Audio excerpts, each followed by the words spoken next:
สวัสดีครับสบายดีสวัสดี FC จากประเทศไทยแล้วก็สวัสดี FC จากประเทศลาวนะครับวันนี้ก็มาพบพ่อกับบาวกีตาร์คนเก่าคนเดิมครับท่านผู้ชมวันนี้บาวกีตาร์ก็มีเรื่องราวดีๆของคนไทยแล้วก็โรงพยาบาลไทยพี่ๆตำรวจนะครับหน่วยงานของรัฐของไทยนะท่านผู้ชมที่ช่วยเหลือเด็กอายุ7 ขวบนะท่านผู้ชมนำตัวส่งโรงพยาบาลที่ประเทศไทยโดยด่วนนะครับแล้วทางเจ้าหน้าที่แล้วทางโรงพยาบาลพากันร่วมมือร่วมใจกันเป็นอย่างมากนะครับขนาดนี้ขนาดเป็นคนลาวนะท่านผู้ชมขนาดเป็นเด็กลาวนะคนไทยเขายังช่วยเหลือขนาดนี้นะท่านผู้ชมแล้วความคิดเห็นของคนลาวจะคิดเห็นว่ายังไงนะท่านผู้ชมถ้าได้เห็นคลิปนี้คนลาวจะว่ายังไงมาติดตามรับชมคลิปนี้ได้เลยครับท่านผู้ชม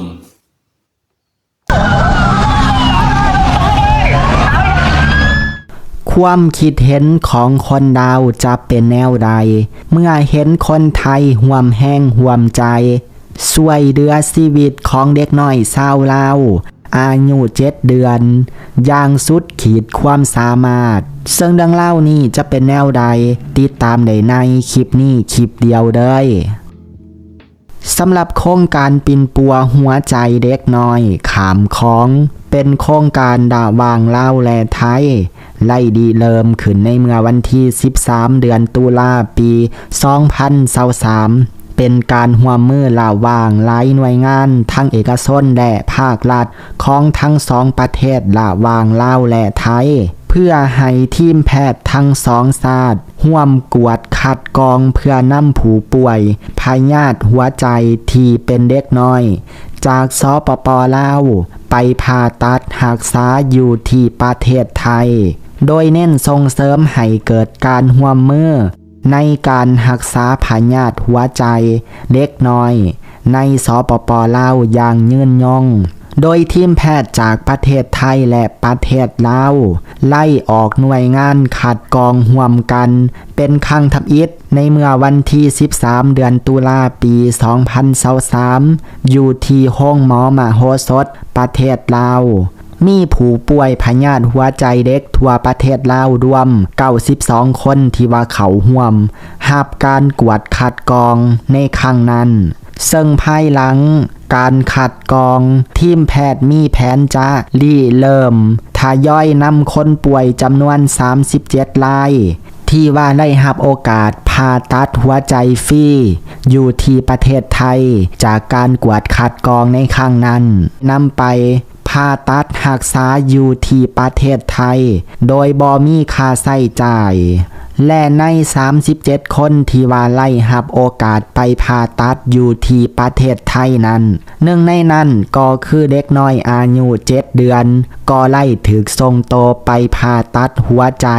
อยู่ที่โรงหมอจังหวัดหนองคายประเทศไทยแต่ว่าอาการของน้อง7 เดือนนั้นแม่นเข้าขันนักหุ่นแห้งทางทีมแพทย์ที่ว่าอยู่ที่โรงหมอจังหวัดหนองคายจึงไล่ตัดสินใจส่งตัวของเด็กน้อยอายุ7 เดือนนั้นไปที่โรงหมอจุฬาลงกรณ์กรุงเทพเพื่อเปลี่ยนถ่ายอวัยวะหัวใจแต่ว่ามีเวลาค่อนข้างจำกัดรถที่ว่ารับส่งเล็กน้อยนั้นจำเป็นที่จะต้องใส่ความไวสูงเท่าที่จะไวได้เนื่องจากว่าอาการของเล็กบอดีแล้วโดยได้ญาติทางจากโรงหมอหนองคายไปที่โรงหมอจุฬาลงกรณ์กรุงเทพอยู่ที่500 กิโลเมตรโดยเพิ่นได้เริ่มออกเดินทางตั้งแต่เวลา7:15 นาทีตอนเช้าและไปฮอดจุดหมายในตอนเวลา13:18 นาทีตอนบ่ายซึ่งใช้เวลาในการเดินทางทั้งหมด6 ชั่วโมงและในปัจจุบันนี้เล็กน้อยอายุ7 เดือนนั้นก็ไล่รับการเปลี่ยนถ่ายอวัยวะหัวใจและพ้นขีดอันตรายเป็นทีเรียบร้อยเอิ้นได้ว่าซิวเสียดขนาดเนาะเพราะว่าภารกิจในครั้งนี้เล็กน้อยจะต้องไล่รับการผ่าตัดหัวใจก่อนเวลา 14 โมงตอนบ่ายและภารกิจในครั้งนี้เพิ่นนี่แม่นใส่ความไวในการขับรถเฉลี่ยอยู่ที่150 หา 160 กิโลเมตรต่อชั่วโมงเลย โดยภารกิจในครั้งนี้ไล่เกิดขึ้นเมื่อวันที่23เดือนมังกรปี2024โดยสิ่งที่เฮ็ดให้คนดาวหลายคนรู้สึกประทับใจและซาบซึ้งใจ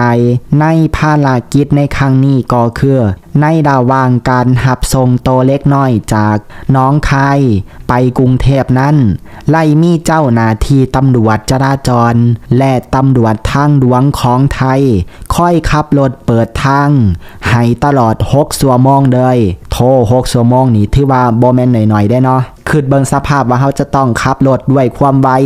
ตลอด6ชั่วโมงนี่ถือว่าต้องส้มเซยเจ้าหน้าที่ตำรวจไทยแล้วก็ทุกภาคส่วนที่ว่ามีส่วนร่วมในการรับส่งเด็กน้อยอายุ7เดือน20เล่าในครั้งนี้สุดๆเลยยังบ่หมดเพียงเท่านั้นผู้ที่ว่าใช้รถใช้ถนนอยู่ที่ประเทศไทยก็ไล่ให้ความร่วมมือ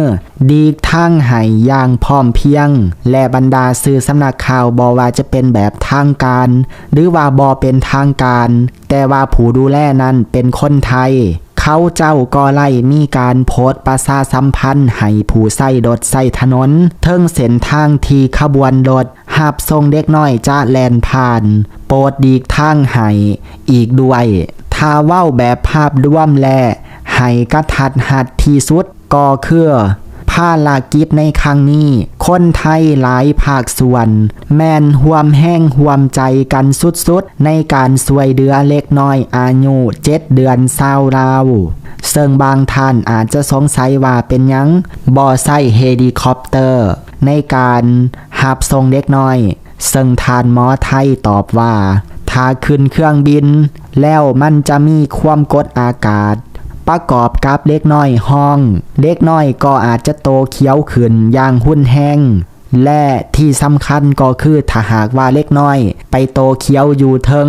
เครื่องบินนั้น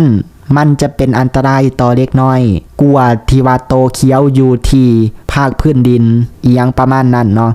และเกี่ยวกับเรื่องนี้เดี๋ยวเฮาไปเบิงและไปฟังความคิดเห็นของคนดาวนำกันว่าเขาเจ้าจะมาแสดงความคิดเห็นคือแนวใดเกี่ยวกับเรื่องนี้มาฟังที่ความคิดเห็นของคนดาวทานที่1ในคลิปนี้ไล่มาคอมเมนต์ว่าสุดแสนดีใจกับเล็กน้อยคนนี้ขอบใจนำทานหมอและเจ้าหน้าที่ทุกภาคส่วนที่เฮ็ดให้ภารกิจนี้สำเร็จไปด้วยดีคอมเมนต์ถัดมาส้มเซยเด้อถนนหนทางกะสะดวกเจ้าหน้าที่กะสวยเต็มที่คอมเมนต์ต่อมาขอบใจเจ้าหน้าที่ทุกภาคส่วนของไทยที่ให้ความสวยเหลือแก่ล้านน้อยในครั้งนี้ด้วยคอมเมนต์ต่อมาขอบใจคนไทยเขาทำความดีประเทศเพื่อนบ้านคนดาวทุกคนควรสำนึกมาฟังที่คอมเมนต์ของคนดาวทานต่อมาขอบใจเจ้าหน้าที่ไทยที่อำนวยความสะดวกจนสำเร็จคอมเมนต์ต่อมาดีใจแทนน้องและพ่อแม่เด้อขอให้ภารกิจสำเร็จเด้อคอมเมนต์ต่อมาขอบใจคนไทยทั้งประเทศเฮาคนดาวเห็นแล้วตื่นตันใจมาฟังที่คอมเมนต์ต่อมาส้มเซยนำใจคนไทยขอบใจแทนเด็กน้อยคนนั้นนำเด้อนี่คือไมตรีจิตต่อมนุษย์ร่วมโลกคอมเมนต์ต่อมา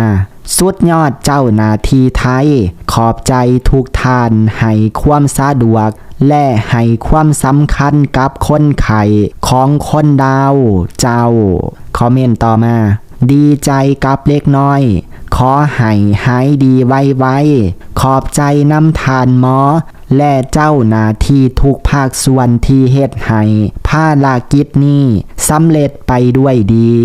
คอมเมนต์ต่อมาไทยสวยเด็กลาวปานสวยชีวิตผู้นำเขาพุ่นอันนี้แหละอ้ายน้องไทยลาวแล้วก็มีคนดาวอีกคนหนึ่งมาตอบกับคอมเมนต์ตัวนี้ว่าไทยเขาสวยลาวอยู่แล้วเขามีน้ำใจแต่ลาวเฮานี่ตี้ไทยไปหาแฟนเขาอยู่ลาวก็ไปไล่จับเขา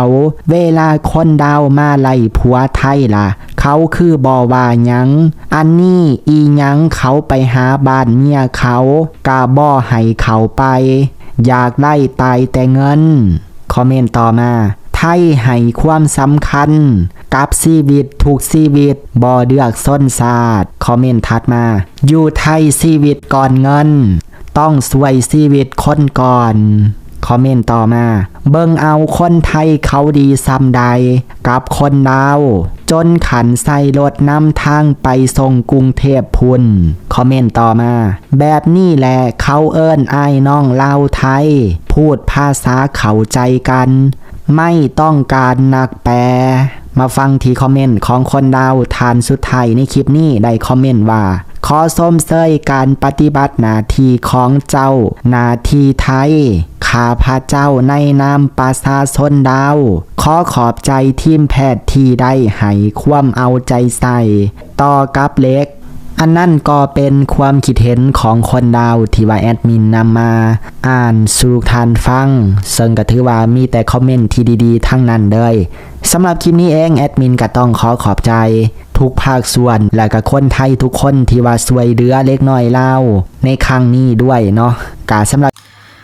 นี่แหละครับท่านผู้ชมเป็นยังไงครับนี่แหละครับคือคนไทยนะครับไม่ว่าจะเป็นชาติใด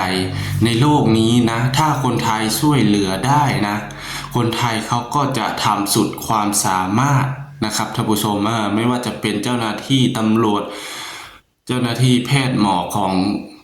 ประเทศไทยนะเพื่อให้ความสำคัญกับการช่วยชีวิตของคนเป็นอย่างมากนะท่านผู้ชมไม่ว่าจะเป็นคนลาวคนพม่าคนกัมพูชาอะไรก็แล้วแต่นะครับท่านผู้ชมถ้าตกมาถึงมือคนไทยถึงหมอไทยแล้วนะครับความปลอดภัยเป็นอันดับหนึ่งนะท่านผู้ชมได้มาเห็นขบวนการนำตัวส่งของเด็กแล้วก็โอ้โหท่านผู้ชมสุดยอดจริงๆแม้ถึงประชาชนก็ยังให้ความร่วมมือนะครับเมื่อได้ยินเสียงรถพยาบาลของประเทศไทยของคนไทยเองนะท่านผู้ชมเขาจะพากันหลีกทางให้เลยนะครับเขาจะไม่ขวางนะนี่แหละครับโอ้โหสุดยอดจริงๆท่านผู้ชม